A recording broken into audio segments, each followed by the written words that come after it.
अरे भाई देखो तो सही, ये इस्तू और रॉक्सी दोनों तराजू में क्यों बैठ गए हैं। देखो भाई बैठे हैं ना तराजू में। अब आप सोच रहे होंगे ये क्यों बैठे हैं और क्या इनसे इनका वेट मेजर किया जा रहा है। तो इनका वेट के अकॉर्डिंग कुछ को नापा जा रहा है, यानी कि तोला जा रहा है, जैसे कि गुड़ और गेहूं। तो चलिए देखते हैं कि भाई ये किस चीज के बारे में है और कौन सी क्लास का है। ये है हमारा 8th क्लास का चैप्टर 2 पावर प्ले हमारा चल रहा था। इसका नेक्स्ट पार्ट है डिड यू एवर वंडर 2.5 है, यानी कि 5th part did you ever wonder. इसके बारे में हम यहाँ पर पढ़ने वाले हैं कि क्या हम कुछ यहाँ पर हमें कुछ सरप्राइज हुआ। क्या हुआ, देखो तराजू में बैठ गए दोनों बच्चे, ये हमारे लिए सरप्राइज की बात हुई। अब यहाँ हम पढ़ेंगे कि भाई क्यों बैठे ये। तो चलिए पढ़ते हैं। वीडियो स्टार्ट करने से पहले चैनल को अगर आपने अभी तक सब्सक्राइब नहीं किया है तो सब्सक्राइब जरूर कीजिए, और चैप्टर को अच्छे से समझने के लिए, यानी कि इस टॉपिक को अच्छा से समझने के लिए आप वीडियो को बिना स्किप करे देखिए, क्योंकि अगर आप स्किप कर देते हैं तो आपको जो चीज़ें होती हैं वो बिल्कुल भी अच्छे से समझ में नहीं आती हैं, वो क्लियर नहीं होती हैं। अगर आप लास्ट तक वीडियो को देखेंगे तभी आपको चीज़ें समझ में आएंगी। चलिए करते हैं start. Last year we looked at interesting thoughts experiment in the chapter on large number. Last year यानी कि 7th क्लास में हमने लार्ज नंबर्स का चैप्टर पढ़ा था, और उसमें बहुत सारी हमने इंटरेस्टिंग चीज़ें कुछ पढ़ी थी, जिसमें कुछ एक्सपेरिमेंट्स भी थे। तो अभी देखिए उनको ही हम कंटिन्यू करेंगे। ये है नंजुंदप्पा। नंजुंदप्पा वॉन्ट्स टू डोनेट जैगरी। नंजुंदप्पा जो है वो जैगरी यानी कि गुड़ को दान करना चाहते हैं। किसके अकॉर्डिंग, वो रॉक्सी का जो वेट है, यानी कि रॉक्सी का जितना वजन है उसी वजन के बराबर वो गुड़ दान करना चाहते हैं। और वीट यानी कि गेहूं, गेहूं वो किसके बराबर, इस्तू के वजन के बराबर का गेहूं भी दान करना चाहते हैं।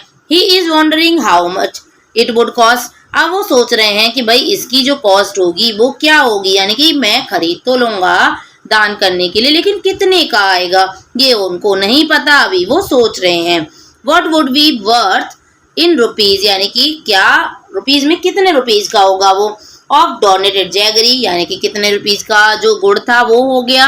What would be the worth in rupees of the donated wheat, और जो गुड़ वीट जो किया है उन्होंने यानी कि गेहूं, उसके लिए क्या अमाउंट उन्होंने पे किया होगा। In order to find out let us first describe the relationship among the quantities present. अब ये सब हमें निकालने से पहले हम देख लेते हैं कि इनका जो रिलेशन है इनकी क्वांटिटीज का भी वो क्या है। Worth of jaggery in rupees, यानी कि रुपीज में अगर हम देखें तो जैगरी कितने की थी, यानी कि गुड़ कितने का था। रॉक्सीज वेट इन किलोग्राम, तो रॉक्सी का जो वेट है किलोग्राम में वो वेट, और उसमें मल्टीप्लाई किसकी करेंगे हम, 1 किलो जैगरी की। सेम वीट की निकालने के लिए जो इस्तू का वेट है उसमें मल्टीप्लाई कर देंगे हम 1 किलोग्राम वीट की कॉस्ट की, यानी कि 1 किलोग्राम गेहूं कितने का आ रहा है उस कॉस्ट की मल्टीप्लाई कर देंगे हम इस्तू के वेट में।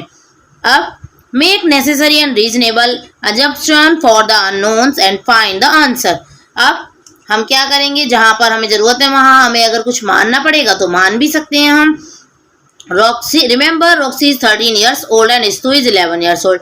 अब रॉक्सी 13 ईयर्स ओल्ड है और इस्तू 11 ईयर्स ओल्ड है, लेकिन यहाँ पर इनकी एज से हमें कोई लेना देना नहीं है, हमें तो वेट से लेना है ना। वेट उनका हमें पता होना चाहिए।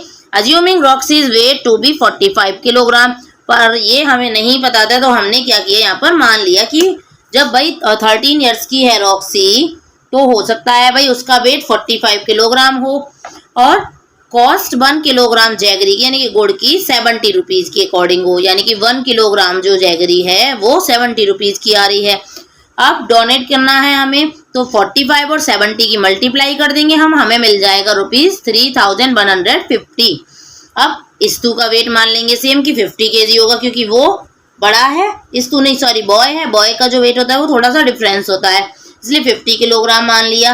अब जो कॉस्ट है वो 1 किलोग्राम वीट की यानी कि 1 किलो गेहूं जो है वो 50 रुपए के आते हैं, 50 रुपीज के। 50 रुपीज के आते हैं। 50 और 50 की मल्टीप्लाई करने पर हमें मिला 2500। यानी कि 2500 रुपए की जो वो है आपका गेहूं वो आ गया, और 3150 यानी कि 3150 का आ गया था गुड़। अब रॉक्सी वंडर्स, रॉक्सी जो है वो चौंक जाती। अब यहाँ पर देखो ये बीच में क्या दिया है, the practice of offering goods equal to the weight of a person called Tulabhara और तुलाभरम। तो यानी कि अगर हम किसी इंसान के वेट के इक्वल कोई चीज नाप रहे हैं, तोल रहे हैं, तो उसको हम कहते हैं तुलाभरा या तुलाभरम। इज क्वाइट ओल्ड, और ये बहुत पुराना तरीका है, and is still followed in many places in southern India. और साउथ इंडिया में अभी भी ये किया जाता है, ऐसा तुलाभरम जो होता है वो किया जाता है अभी भी। It is a symbol of भक्ति, यानी कि ये भक्ति के रूप में किया जाता है। सरेंडरिंग वन सेल्फ, यानी कि अपने आप को दान करने कहते हैं कि अपने आप को हमने दान कर दिया तो अपने उसके वजन के बराबर चीजें दान कर दी जाती हैं। A token of gratitude, it also supports the community. तो ये जो कम्युनिटी है वहाँ की, वहाँ पर ये सपोर्ट करती है वो कम्युनिटी इसको, तो ऐसा वो करवाते हैं, ऐसा वहाँ पर होता है। रॉक्सी वंडर्स, रॉक्सी भाई चौंक जाती कि ऐसा क्या है। इन स्ट्रीट ऑफ जैगरी, गुड़ के बजाय if we use 1 rupee coin, अगर हम 1 रुपीज के कॉइन यूज करते, how many coins are needed to equal many my weight. तो मेरा वेट जो है वो कितने कॉइन के इक्वल होगा, how can we find out, हम कैसे नापेंगे। For questions like these you can consider following the step suggested below. तो इसके लिए हम सबसे पहले क्या करेंगे कि एक हम गैस करेंगे, make an instinctive quick gas off what the answer could be without any calculation. सबसे पहले हम बिना कैलकुलेशन के सोच के देख लेंगे कि मान लीजिए 45 किलोग्राम की जो थी वो रॉक्सी थी। अब 1 कॉइन अगर 10 ग्राम का है तो कितना हो जाएगा, कितना किलोग्राम हो जाएगा, 10 ग्राम का है वहां पर 1 कॉइन। तो 1 कॉइन 10 ग्राम का कितने भाई हो गया वजन, बहुत सारा हो जाएगा। 45 को डिवाइड कर देंगे 10 से, इस तरीके से हम कॉइन निकाल लेंगे वहाँ पर।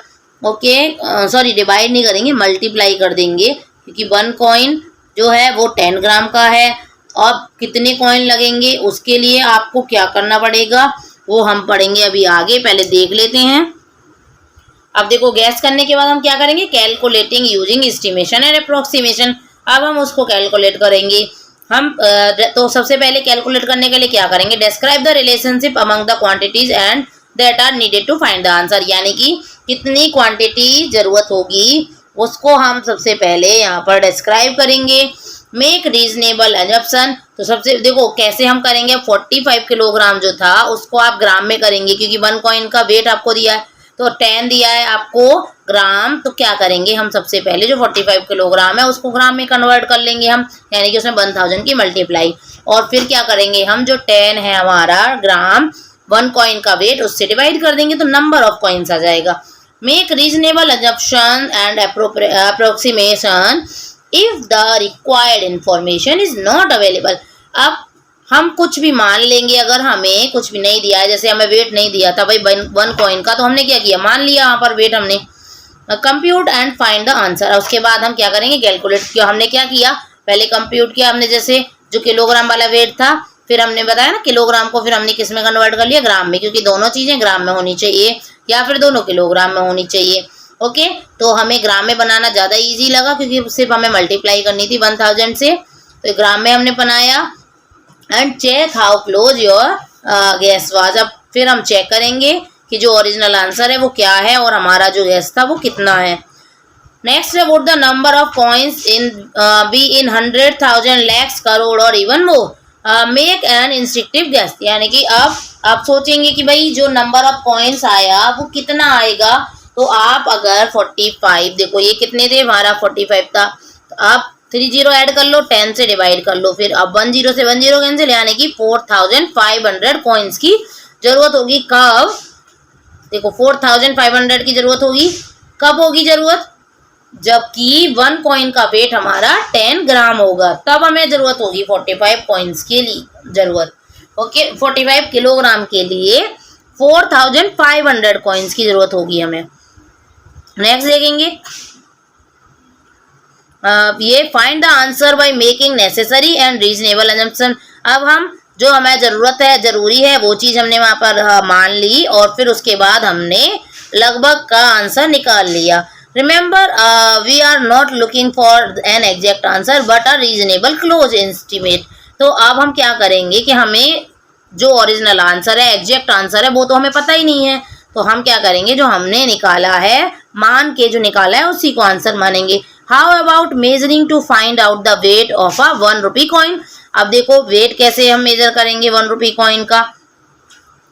Initially your guesses may be very far from the answer. और हो सकता है कि हमने जो माना वो हमारे जो आंसर आ रहा है एक्चुअल उससे बहुत दूर हो। इट इज परफेक्टली फाइन, तो ये भी कोई गलत नहीं होगा, और हो सकता है कि ये सही भी हो। भाई हमारा जो वेट आया है वो अकॉर्डिंगली ही आया हो। You will get better at it like as you do it often and different situation. तो ये अगर हम बार बार करेंगे, अलग अलग सिचुएशन में करेंगे, तो वहाँ से हमारा आंसर सही आ सकता है कि एक ना एक बार तो हमारा आंसर सही आएगा। गेसिंग and estimating can build intuition about numbers and various quantities. तो अगर हम बार बार उनको गैस करेंगे और मानते रहेंगे कि भाई ये होगा और ये होगा इस तरीके से, तो क्या होगा कि हमारा एक न एक बार आंसर हमारा सही आ जाएगा और हमको उसकी प्रैक्टिस भी हो जाएगी। इस्तु आस्क, अब इस्तु जो है वो पूछता है what if we use ₹5 coin और ₹10 notes instead, how much money could it be. तो यानी कि अगर हम 10 रुपीज के कॉइन की जगह, सॉरी 10 रुपीज के नोट की जगह हम 5 रुपीज के कॉइन यूज कर लें तो क्या फर्क पड़ेगा, कितना मनी हो जाएगा। भाई बहुत सारा हो जाएगा, क्योंकि नोट तो हल्का होता है और कॉइन जो होता है वो आपका भारी होता है। Make an instinctive gas first, तो हम सबसे पहले एक आइडिया लगा लेंगे कि कितना होगा, सोच लेंगे। देन फाइंड आउट, और उसके बाद हम निकालेंगे। Make necessary and reasonable assumption about the unknown detail and find the answer. फिर हम वही सोचेंगे और फिर हम वही प्रोसेस को कैलकुलेट डिस्क्राइब करेंगे, रिलेशन को फिर हम कैलकुलेट करेंगे। इस्तु से, जब इस्तु से यानी कि कहता है when I become an adult, यानी कि जब मैं बड़ा हो जाऊंगा, I would like to donate notebooks worth my weight every year. तो जब मैं बड़ा हो जाऊंगा तो मैं अपने वजन के बराबर की नोटबुक्स को दान किया करूंगा हर साल।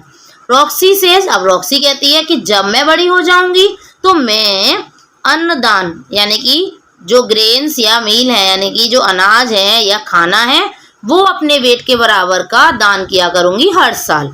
अब how many people might benefit from each of these offering in a year, तो इससे कितने लोगों को फायदा होगा। बहुत लोगों को। Again gas first before finding out, तो दोबारा से इनको करने से पहले, सॉरी बहुत सारे लोगों को फायदा होगा, हाँ दोबारा से करने से पहले हम एक बार फिर से सोच लेते हैं। Roxy and Estu over at someone saying, तो रॉक्सी और इस्तु ने क्या किया, जो दूसरे लोग कह रहे थे उन्होंने उसको सुना और अनसुना सा कर दिया। सुन तो लिया लेकिन अनसुना कर दिया उन्होंने। वी डिड पद यात्रा for about 400 kilometre to reach this place. अब एक जगह है जहाँ पर उनको जाना है। We arrived early this morning, उस जगह पर पहुंचने में उनको 400 किलोमीटर था और वो सुबह से पद यात्रा कर रहे थे। कब से कर रहे थे, अर्ली दिस मॉर्निंग। हम यहाँ पर पहुंच गए हैं, अब कब से कर रहे थे भाई पता नहीं, अभी ये तो हम पता करेंगे। How long ago would they से हैव स्टार्टेड देयर जर्नी, तो उन्होंने अपनी जर्नी यानी कि अपनी यात्रा कब से शुरू की होगी, कितने दिन लगे होंगे उनको 400 किलोमीटर्स चलने में।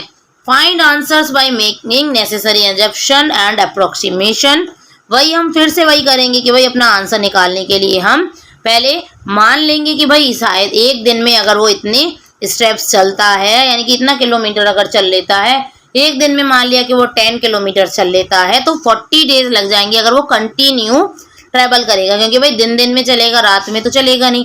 सिर्फ 12 आवर्स का अगर हम निकालते हैं तो 10 आवर्स तो चलेगा भी, बीच में खाएगा पिएगा भी। तो 10 आवर्स अगर 1 डे में चलता है तो कितना चलेगा वो 4 किलोमीटर मान लिया अगर 1 आवर में चलता है 4 किलोमीटर, तो 10 आवर्स में कितना चलेगा वो 40 किलोमीटर हो जाएगा।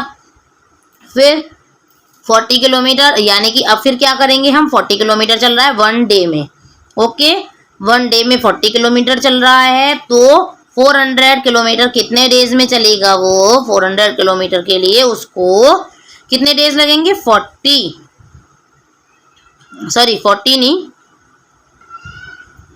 400 को आप डिवाइड करेंगे अगर, देखो 400 को 1 डे में कितना चल रहा था? 40 किलोमीटर। 40 किलोमीटर यानी कि 0 से 0 कट गया, 4 1 जा 4, ये 10 डेज में यानी कि कर लेगा कंप्लीट।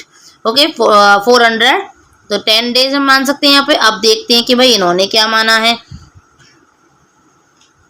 तो देखिए नेक्स्ट पेज पे आए हैं हम 35 पर। अब यहाँ दिया है पदयात्रा के बारे में कि भाई पदयात्रा होती क्या है? Padyatra is the traditional practice of walking long distances as part of a religious और स्पिरिचुअल परस्यूट। तो ये एक क्या होता है भाई, जैसे ट्रेडिशन है, ये एक ट्रेडिशनल प्रैक्टिस है, जैसे पैदल जाने की, दूर दूर की जगह पर जाते थे लोग पैदल, पहले भी जाते थे, अभी भी बहुत से लोग जाते हैं। जैसे आपका कुछ भी धार्मिक ऐसे किसी मंदिर जाना हो या कोई और जगह आपकी बहुत सारी ऐसी होती हैं कि भाई कोई बोल देता है, आपने अभी भी देखा होगा बहुत सारे लोगों को वॉक करके जाते हुए।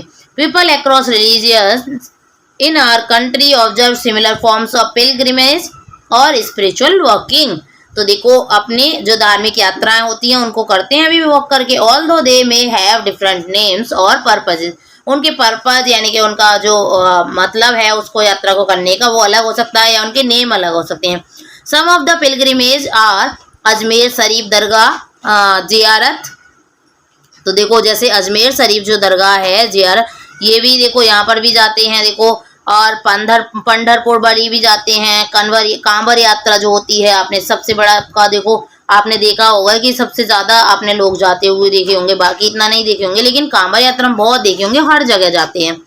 और ये है सबरीमाला यात्रा और सामेर सिकारजी यात्रा, लुम्बिनी और लुम्बिनी से सारनाथ की यात्रा। ये सारी जो यात्राएं हैं पिलग्रिमेज की वो आपकी ये जो ट्रेडिशन में आ जाती हैं। Okay, before the rise of modern transport, जब पहले मॉडर्न ट्रांसपोर्ट नहीं थे, people move from one place to another by walking. तो सब पैदल ही जाते थे।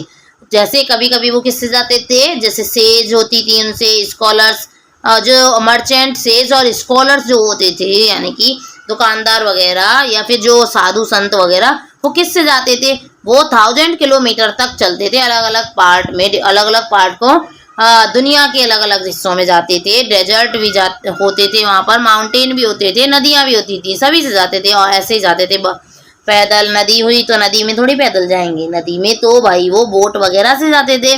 फिर बीच में फिर वो जो माउंटेन होते थे उनको चढ़ लिए, फिर उतर लिए, तो ऐसे वो पूरा अपना चल जाते थे। How many times can a person circumnavigate to go around the world, यानी कि एक इंसान कितना टाइम्स हमारे जो दुनिया है उसमें जा सकता है।